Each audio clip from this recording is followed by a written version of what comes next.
Ladies and gentlemen, I would be honored to introduce our next guest, a graduate of the Wharton School of Finance and Commerce at the University of Pennsylvania. Our next guest built a number of highly successful international real estate, sports, and entertainment businesses. With more than 7 million social media followers, his name is synonymous with skyscrapers, hotels, resorts, and other assets associated with his brand. His campaign website promises that he will ensure that veterans have convenient access to the best quality health care. His plan includes support not just for physical health care, but for invisible wounds as well. On immigration, he promises to build a wall along our southern border, which will be paid for by Mexico. He wants to defund sanctuary cities, return all criminal aliens to their home country, and triple the number of immigration and custom enforcement officers. Ladies and gentlemen, please welcome the Republican nominee for President of the United States, Mr. Donald J. Trump.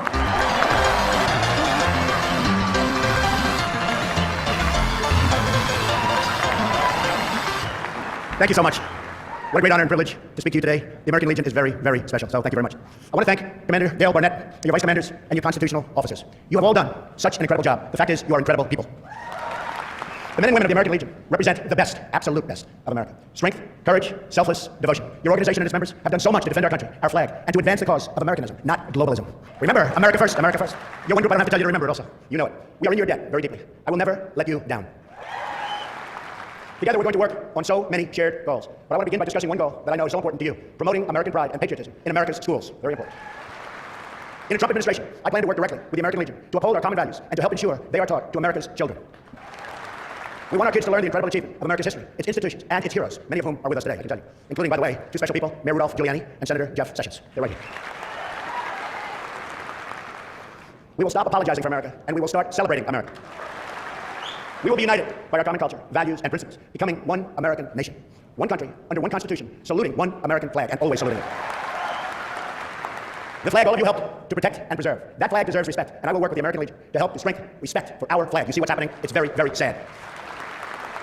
And by the way, we want young Americans to recite the Pledge of Allegiance. In addition to teaching respect for the flag, we also have to make sure we give our military the tools they need to defend that flag and to deter violence and aggression from our foreign adversaries, of which there are many. We will rebuild our depleted military and pursue a state-of-the-art missile defense. We will do it based on those three very famous words: peace through strength. We will make sure our soldiers, sailors, airmen, and Marines have the best equipment, training, tools. Anywhere in the world, nobody will be able to compete with us. And we will ensure that they have the best medical care in the world, both in service and when they return home as civilians. That will require a total reform of the Veterans Administration. It's in very sad shape. I deal with veterans all the time. We have tremendous veteran support, and the stories I hear are so sad. We're not going to have that anymore.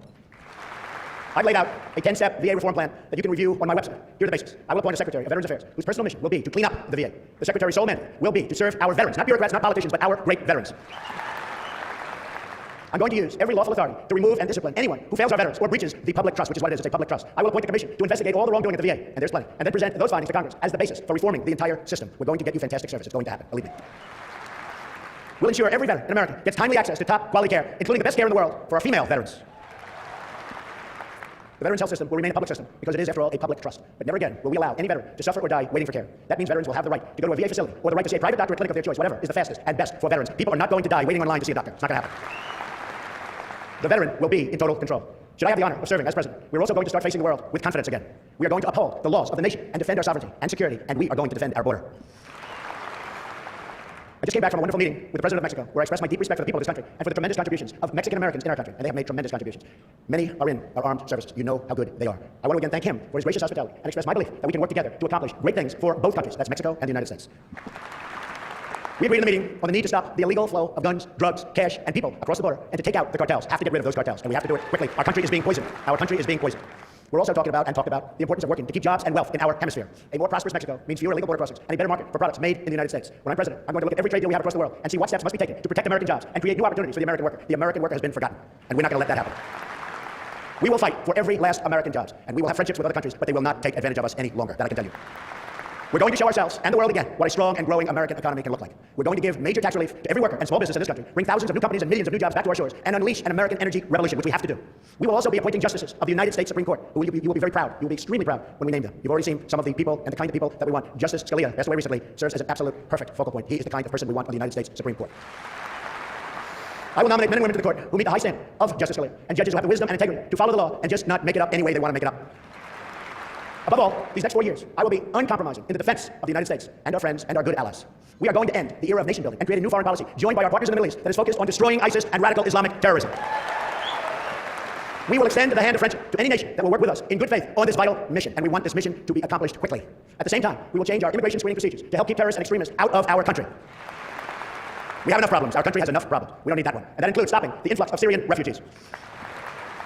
Incredibly, my opponent, Hillary Clinton, wants a 550% increase in refugees from that region. Hard to believe. I, on the other hand, want to build a safe zone overseas and use the money saved to invest in America. We do not want to let anyone in our country who doesn't support our values and who is not capable of loving our people. It's time to create a new American future for you, your children, and all American children yet to come. In this future, we will have an honest government that includes an honest State Department, not pay for play. She probably didn't mention that to you yesterday. Government access and favors will no longer be for sale, and important email records will no longer be deleted and digitally altered, which is something they just found out 2 days ago. Bleached. Expensive process. Why? 33,000 emails bleached through a very expensive process. You ask yourself, what's going on? We will also have an efficient and responsible federal budget. No more waste. No more throwing away taxpayer dollars. Once more, we will have a government of, by, and for the people. It will be an inclusive society, one that offers hope and opportunity to every part of this country, including our inner cities. We will ensure that every child in this land, including African American and Hispanic children, are put on the American ladder of success, meaning a great education and a great job, which they're not getting now. We will follow the noble example of our military men and women, working selflessly across all different races and incomes and backgrounds to achieve unity and accomplish amazing things. You're amazing people, just in case you didn't know that, okay? Amazing people. Ladies and gentlemen of the American Legion, I ask today for the honor of your vote. Working in unison, we can deliver the real American change our country so desperately needs. We will make America strong again. We will make America proud again. We will make America safe again. We will make America great again. Thank you very much and God bless you. Thank you. Thank you. Thank you very much.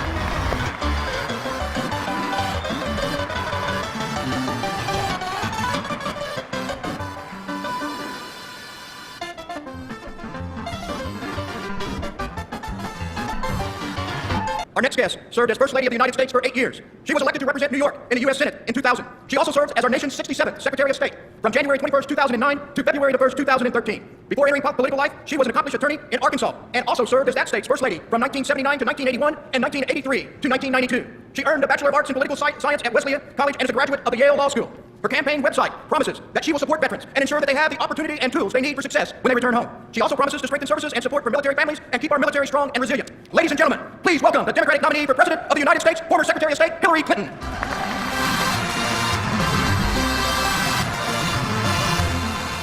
Good afternoon. I am delighted to have this great honor of being here and having this opportunity to address you. I want to thank the National Commander. Thank you, Commander Barnett. I want to thank Verna Jones, your Executive Director, and Dewey Moss, Aide to Commander. And I want to thank a longtime friend and advisor to me, someone whom I am very grateful to, and that is your National Treasurer, George Buskirk. Most of all, thanks to you, all the Legionnaires here and across America. Thanks for your service in our armed forces. You wore the uniform, you took an oath, you put your life on the line to protect the greatest country on earth. Yes. There are some who may argue with that, but not around me. When you came home, you joined the American Legion, and by doing so, you kept serving. Just look at what the Legion does. You care for wounded warriors. You help raise the next generation of American patriots. I want to give a special shout out to Boys Nation, which meant so much to my husband when he was growing up. And when I told him I was coming here today, he said, "You got to mention Boys Nation." I told him I would, but I also have to mention Girls Nation too. I want to thank your auxiliary, the world's largest women's patriotic service organization. I was honored to receive the Auxiliary's Public Spirit Award in 1997, and I have great admiration for the work you do. As a daughter of a veteran, as a proud American, I'm grateful to you all. Now, I'm not going to talk a lot about politics today, but I do want to say this. Whoever America elects this fall won't just be our next president. That person will be our next commander-in-chief. And every person in this room understands how great a responsibility that is. Now, I know some of you are Democrats, and some of you are Republicans, and some of you are independents. I suppose there are some of you who never voted for a Democrat before. I get that. My dad was a rock-ribbed Republican. But I learned at our dinner table that we can disagree without being disagreeable. And I want you to know, if I am fortunate enough to win this election, I will be a president for Democrats, Republicans, Independents, for people who vote for me, for people who don't, for all Americans. That is what I think we need. We need to unify our country and go forward in the future with confidence and optimism. Today, I want you to know a little bit about where I stand and how I see the world and America's place in it. I spent 4 years as your Secretary of State, 8 years before that as Senator from the great state of New York, 6 years on the Senate Armed Services Committee. If there's one core belief that has guided and inspired me every step of the way, it is this. The United States is an exceptional nation. I believe we are still Lincoln's last, best hope of Earth. We're still Reagan's shining city on a hill. We're still Robert Kennedy's great, unselfish, compassionate country. And it's not just that we have the greatest military or that our economy is larger than any on Earth. It's also the strength of our values, the strength of the American people. Everyone works harder, dreams bigger, and never, ever stops trying to make our country and the world a better place. And part of what makes America an exceptional nation is that we are also an indispensable nation. In fact, we are the indispensable nation. People all over the world look to us and follow our lead. My friends, we are so lucky to be Americans. It is an extraordinary blessing. It's why so many people from so many places want to be Americans too. But it's also a serious responsibility. The decisions we make and the actions we take, even the actions we don't take, affect millions, even billions of lives. You know that. You've seen it. Now, all this may seem evident, especially to men and women who have worn the uniform. You may wonder how anyone could disagree. But in fact, my opponent in this race has said very clearly that he thinks American exceptionalism is insulting to the rest of the world. In fact, when Vladimir Putin, of all people, criticized American exceptionalism, my opponent agreed with him, saying, and I quote, "If you're in Russia, you don't want to hear that America is exceptional." Well, maybe you don't want to hear it, but that doesn't mean it's not true. My opponent misses something important.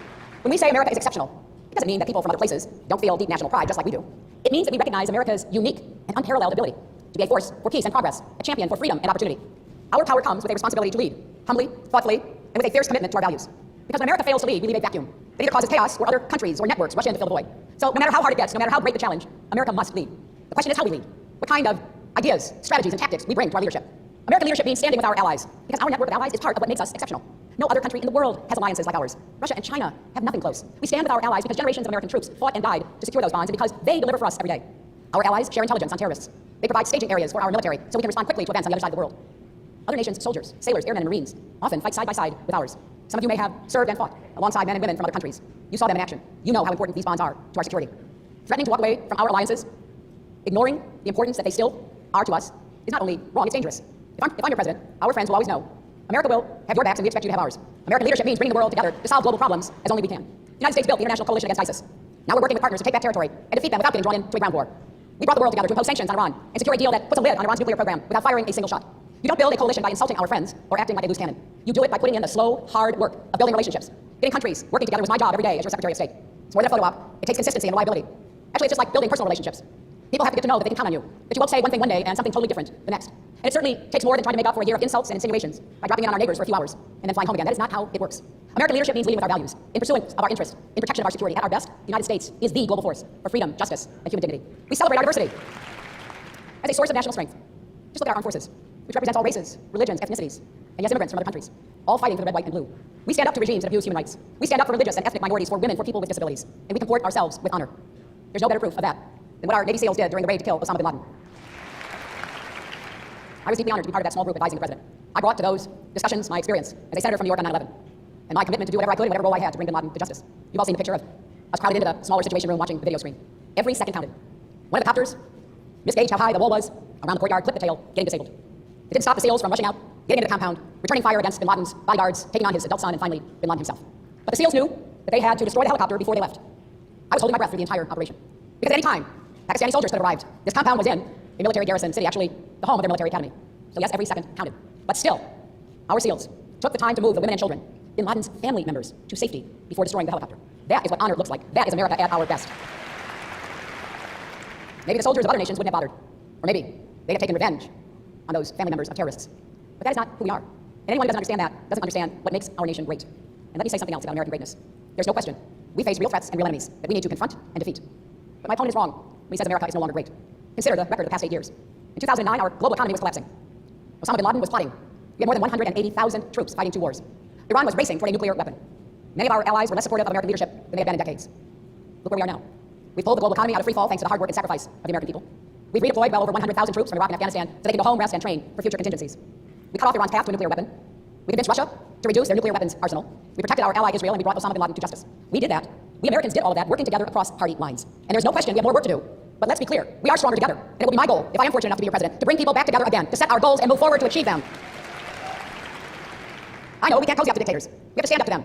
We can't contain ISIS. We must defeat them, and we will. We will do whatever is necessary for as long as it takes to bring them to justice and end their reign of terror once and for all. This election is about how to make things better. Now, make no mistake, I believe we do have better days ahead. But things can also get worse. If more countries get nuclear weapons, if we abandon our allies, if our commander-in-chief orders our military to break the laws and commit torture or murder terrorist family members. That's why it is so critical we get this right. And let me underscore what I've said throughout this campaign. We must only send our troops into harm's way as a last resort, not a first choice. That must be our bedrock principle. But we must be able to act decisively on our own when we need to. I completely reject anyone, including my opponent, who calls the American military, and I quote, a disaster. That is an insult to the men and women serving today and all who have served before, who put their lives on the line. It's just not true. We do have more work to do to continue to have the strongest, most effective military in the world. I know this is something that matters a great deal to everyone in this room. And here's what we have to do. We can't lose our military edge. That means giving the Pentagon the stable, predictable funding it needs to make smart investments. You've heard of the sequester, the arbitrary caps that Congress has imposed on our entire government for the past several years. Now look, I'm all for cutting the fat out of the budget and making sure we stretch our dollars, and proud of the fact that when my husband left office, we had a balanced budget and a surplus. And I hope that someday we can get back to doing that. But we cannot impose arbitrary limits on something as important as our military. That makes no sense at all. The sequester makes our country less secure. Let's end it. We get a budget deal that supports America's military, our families, and our country. And let's make reform a priority so that the Defense Department spends its budget on the right things. And by the way, the last thing we need is a president who brings more name-calling and temper tantrums to Washington. We've got to get people listening to each other again, getting both parties actually to work together. Let's modernize our Army and Marines, our Navy and Air Force, our Coast Guard. We need to respond to evolving threats from states like Russia, China, Iran, and North Korea, from networks, criminal and terrorist networks like ISIS. We need a military that is ready and agile so we can meet the full range of threats and operate on short notice across every domain, not just land, sea, air, and space, but also cyberspace. We'll invest in new technology so new breakthroughs can transform our military, just as stealth, precision weapons, and advanced communications did in the past. We'll make a renewed push to reduce the world's nuclear weapons, because that does make us all safer. And we'll step up our efforts to secure nuclear material around the world and stop terrorists from acquiring or using weapons of mass destruction. One of the first things I will do as president is to call for a new nuclear posture review. We have to make sure that America's arsenal is prepared to meet future threats. We'll invest in the next frontier of military engagement. protecting U.S. interests in outer space and cyberspace. You've seen reports. Russia's hacked into a lot of things. China's hacked into a lot of things. Russia even hacked into the Democratic National Committee. Maybe even some state election systems. So we've got to step up our game, make sure we are well defended and able to take the fight to those who go after us. As president, I will make it clear that the United States will treat cyber attacks just like any other attack. We will be ready with serious political, economic, and military responses. And we're going to invest in protecting our governmental networks and our national infrastructure. I want us to lead the world in setting the rules of cyberspace. If America doesn't, others will. So in short, we have to be ready to win today's fights and tomorrow's. But you know that the most important thing isn't the size of our military or the sophistication of our weapons. The most important thing is our people, the men and women who put on the uniform and serve. We need to take a hard look at our military's personnel policies to make sure we are doing everything to attract and keep the best and the brightest who volunteer. We need to support not only them but also their families. And as president, I will never forget the debt we owe to our veterans and your families who also served. I will never, ever disrespect Gold Star families who made the ultimate sacrifice for our nation. Or prisoners of war who endured so much in our name. To insult them is just so wrong. And it says a lot about the person doing the insulting. In the Senate, I worked with Republicans to increase the benefit paid to Gold Star families, to expand access to military health insurance, to make sure all members of the Guard and Reserves and their families have access to health benefits, whether they're deployed or training at home. I fought successfully to amend the 2007 Defense Appropriations Act to establish a training program for family caregivers helping loved ones with traumatic brain injuries. Senator John McCain and I joined forces to personally raise money for a state-of-the-art rehab facility at Brooke Army Medical Center in San Antonio to help seriously wounded service members coming home from Iraq and Afghanistan. Like you, I was outraged by the scandals at VA hospitals. People waiting for months or years for wheelchairs and basic medications, some even dying while waiting for an appointment. I know that you heard from Secretary McDonald, and I know how hard he and his team are working. We are going to build a 21st century Department of Veterans Affairs that delivers world-class care, and we are not going to let anyone privatize the VA. We're going to reform and strengthen it, not privatize it. We will ensure access to timely, quality care for all of our veterans, improve care for women who are often underserved, identify and treat all wounds of war, visible and invisible, including Agent Orange and Gulf War syndrome, and traumatic brain injury and PTSD. We will end the epidemic of veteran suicides by expanding access to mental health care and fighting the stigma that isolates too many of our veterans from getting the care that they need. I feel passionately about this because I have looked into the eyes of too many family members who have lost their loved one to suicide. That's why just 2 days ago, when I released my plan to improve mental health services for all Americans, I included a specific section about more help for veterans and their families because we know too many aren't getting the help they need right now. We've got to serve them just as they served us. We are also going to help more veterans looking for jobs with expanded tax credits for businesses that hire veterans, more support to veterans who want to start their own businesses, and making it easier for veterans to get credit for the skills they learned while serving. And we will crack down on for-profit schools and companies that prey on or discriminate against service members, veterans, or military families. They should be ashamed of themselves, and we're going to hold them accountable. We will also work closely with the American Legion to clean up and expedite the appeals process. Benefits should be delivered as quickly as possible, and appeals should be decided as expeditiously as possible. I thank you for the work you are doing on that. Now, a lot of what I have mentioned has support from Democrats and Republicans. Maintaining our military and caring for our veterans should never be a partisan issue. Defending American exceptionalism should always be above politics. But this is not a normal election. The debates are not the normal disagreements between Republicans and Democrats. So I hope you will listen carefully to what my opponent and I propose. Consider our plans and the values behind them. And after you've given us both a fair hearing, I hope you will join the growing number of Americans, Democrats, Republicans, and Independents, who are supporting our vision for the kind of future that we want for our country. This election shouldn't be about ideology. It's not just about differences over policy. It truly is about who has the experience and the temperament to serve as President and Commander-in-Chief. Just 3 weeks ago, 50 Republican national security experts who served in prior Republican administrations wrote a letter saying that they will not vote for Donald Trump because he would be, in their words, the most reckless president in American history. By contrast, I am deeply honored to have so many retired military leaders backing me, along with these Republican experts.